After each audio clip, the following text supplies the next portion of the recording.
Hi అండి, అందరూ బాగున్నారా? అందరూ బాగుందాము. యూట్యూబ్ ద్వారా టచ్లో ఉందాం, ఓకేనా?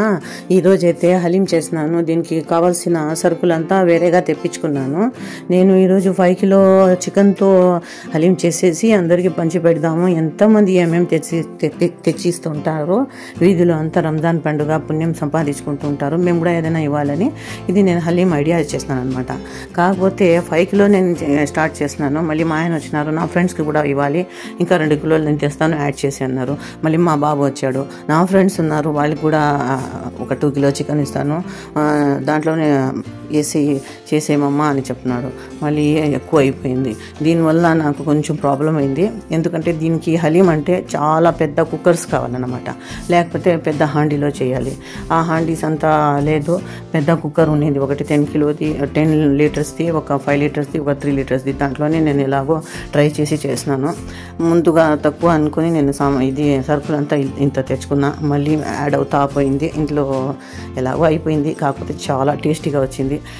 చికెన్ ముందుగా నేను 3 కిలో చికెన్ వేరేగా తీసుకొని కడిగి పెట్టేసిన. మసూర్ దాల్ ఉంది కదా, దీనికి బాగా పౌడర్ చేసుకోవాలి. ఇది అయితే నేను 1/2 కిలో తీసుకున్నా. మళ్ళీ ఆయిల్ బాగా వేడి ఎక్కింది. దీని తర్వాత ఇది ఆనియన్ నేను బాగా ఫ్రై పెట్టుకున్నా, బ్రౌన్ కలర్గా చేసుకున్నా, అదే రెడ్ కలర్ చేసి పెట్టేస్తున్నాను అనమాట. దీనికి అయితే పేస్ట్ లాగా కాదు, ఇది మిక్సీలో అవ్వటం కూడా లేదు, పౌడర్ లాగా చేయాలి. కాకపోతే పౌడర్ లాగా రాలేదు, రవ్వలాగా వచ్చిందనమాట.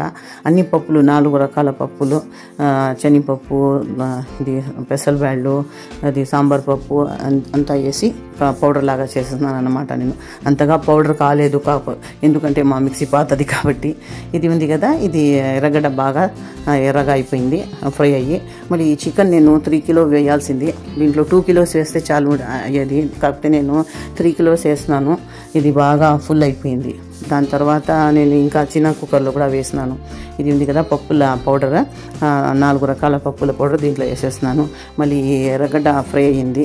ఎర్రగడ్డ ఫ్రై అయిన ఎర్రగడ్డలో కొంచెం ఒక 2 చెంచాలు దీంట్లో వేసినాను. ఇది ఉంది కదా రవ్వ వచ్చి ఒక 150 గ్రామ్ వేసినాను అనమాట. దీని తర్వాత దీంట్లో నేను పచ్చిమిరపకాయలు, నీళ్ళు వేసినాను. మళ్ళీ నాకు గుర్తుకొచ్చింది, నీళ్ళ కన్నా ఇది వేసేస్తే మంచిది కదా, మజ్జిగ అని. ఇది పుదీనా, పచ్చిమిరపకాయలు, మళ్ళీ ఏమేసినాను, ఉప్పు, తెల్లగడ్డ, అల్లం పేస్ట్ వేసినాను, ఇంకా మజ్జిగ కూడా వేసేసినాను అనమాట. దీని తర్వాత ఒక 4-5 సీటీలు పెట్టేసిన. 2 కుక్కర్లో ట్రాన్స్ఫర్ చేసేసి ఒక 4 సీటీలు పెట్టేస్తే ఇది బాగా మెత్తగా ఉడికిపోతే మేము ఇది దాల్ ఘుట్ని అంటారు కదా, దాంతో లేకపోతే హ్యాండ్ గ్రైండర్తో మిక్స్ చేసేయచ్చు. మళ్ళీ ఇంకా చికెన్ తెచ్చినాడు మా అబ్బాయి, దీంట్లో వేసి నాకు ఇంకా ఎక్కువ హలీం కావాలి మమ్మ అన్నాడు. మళ్ళీ ఇది వేరే కుక్కర్లో ట్రాన్స్ఫర్ చేద్దాము అని ఇది కడుక్కుంటున్నాను.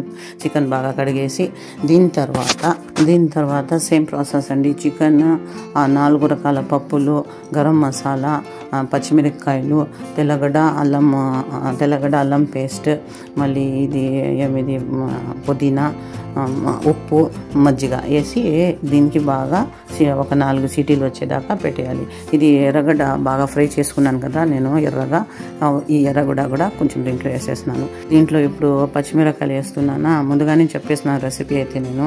మళ్ళీ మజ్జిగ వేసేసి ఒక 4-5 సీటీలు పెట్టేసి దీని తర్వాత మెత్తగా ఉడికిన తర్వాత ఇది హ్యాండ్ గ్రైండర్తో గ్రైండ్ చేసుకోవాలి. ఇది అయితే నేను ఇది వేసినాను, రవ్వ వేసినాను. మళ్ళీ తెల్లగడ్డ అల్లం పేస్ట్ వేస్తున్నాను, ఉప్పు బాగా కలిపేసి ఒక 4-5 సీటీలు పెట్టేస్తున్నాం అన్నమాట. దాని తర్వాత కుక్కర్ స్టవ్ మీద పెట్టేస్తున్నాను అనమాట. ఇది చేస్తుంది. దీని తర్వాత మేము ముందుగానే హలీం చిన్న కుక్కర్లో పెద్ద కుక్కర్లో పెట్టినాం కదా, అది తీసుకుందాము. ఇది బాగా ఉడికిపోయింది 2 కుక్కర్లో హలీంలు. ఇది వచ్చి గ్రైండ్ చేసుకోవాలి, చేత్తోనే చేస్తున్నాను. కట్టి ఉంటుంది కదా, పప్పుతో గ్రైండ్ చేస్తారు, దాంతో చేసినాను. మళ్ళీ దీంతో కూడా చేసినాను, స్మాషర్తో కూడా చేసినాను. చాలా శ్రమ అయింది. కాకపోతే ఇది పెద్ద కుక్కర్స్ ఉంటే చాలా ఈజీగా చేసేయచ్చు. చిన్న కుక్కర్లు ఉన్నాయి కాబట్టి 5 లీటర్, 3 లీటర్స్, 10 లీటర్స్ది ఉన్నాయి. ఒకేసారి 25 లీటర్స్ది ఒకేసారి పెట్టేయచ్చు. ఇది ఉంది కదా, నెయ్యి, వెన్న బాగా కరిగించుకొని వెన్నకి పెట్టుకున్నాను అనమాట. ఎందుకంటే హలీంలో వేసేదానికి అది బాగా రుబ్బి పెట్టుకున్నాను కదా హలీం. దీంట్లో ఇంకొక చిన్న కుక్కర్లో కూడా నేను హలీం పెట్టినాను అనమాట. అది కూడా వేసేస్తున్నా, దాన్ని కూడా రుబ్బేస్తున్నాను. ఈ హలీంలో ఈ ఆయిల్ ఉంది కదా, ఆనియన్ ఆయిల్, మళ్ళీ ఇది క్యాషు నట్స్ ఉన్నాయి కదా, డ్రై ఫ్రూట్ బాగా ఫ్రై చేసుకొని పెట్టుకున్నా, ఎందుకంటే గార్నిష్ కోసం బాగుంటుంది అని. చాలా బాగుండింది అండి, చాలా టేస్టీగా ఉండింది, చాలా మంది మెచ్చుకున్నారన్నమాట. ఈ డ్రై ఫ్రూట్స్ ఫ్రై అయిన తర్వాత ఇది ఆయిల్ ఉంటుంది కదా, ఈ హలీంలో వేసేస్తాను అన్నమాట. ఈ డ్రై ఫ్రూట్స్కి మాత్రం నేను అలాగే పెట్టుకున్నా గార్నిష్ కోసం. ఇది హ్యాండ్ గ్రైండర్ అన్నాను కదా, దీంతోనే చేస్తున్నాను. ఈ పెద్ద కుక్కర్ది కూడా కుక్ అయిపోయింది. హలీం నేను వేయలేకపోయినాను, మళ్ళీ మా అబ్బాయికి పిలిచి వేయించినాను. ఇది వచ్చి ఏమంటే గరం మసాలా, మళ్ళీ నల్ల మిరియాల పౌడర్ నెయ్యిలో బాగా కాల్చుకొని ఇది వేస్తున్నాను.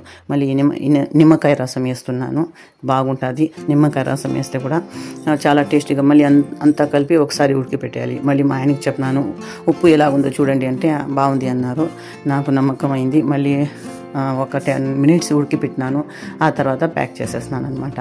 ప్యాకింగ్ అయితే చాలా ఎక్కువ టైం అయింది.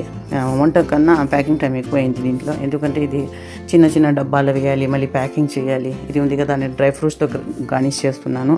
చాలా టేస్టీగా ఉండిందండి, నిజంగా చాలా టేస్టీ. చాలా ఈజీగా చేసే మెథడ్ని మీకు చూపించింది. ఇంత క్వాంటిటీలో ఇంత ఈజీగా చేయాలంటే ఇలా చేయొచ్చు. ఈ మెథడ్ ఫాలో అయితే మీరు చాలా క్వాంటిటీ చాలా తక్కువ టైంలో చేయొచ్చు అన్నమాట. అందరూ నచ్చి, అందరూ మెచ్చి, అందరూ టేస్టీగా తినే హలీం రెడీ అయిపోయింది. చికెన్ హలీం, అది కూడా మటన్ హలీం కాదు.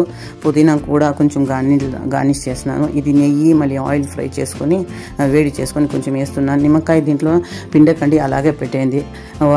ఎవరికి కావాలో వాళ్ళు పిండుకొని తింటారనమాట. చాలా టేస్టీగా ఉంది. లాస్ట్ మాట, అందరూ చెప్పే నార్మల్ మాట, రెగ్యులర్ మాట, నా ఛానల్ని చూడండి, లైక్ చేయండి, సబ్స్క్రైబ్ చేయండి, షేర్ చేయండి, కామెంట్ కూడా చేయండి. కామెంట్ చేస్తే జవాబు కూడా ఇస్తాను. మీ హెల్త్ని బాగా చూసుకోండి, ఓకేనా? అల్లా హాఫీజ్, ఫీ అమానుల్లా.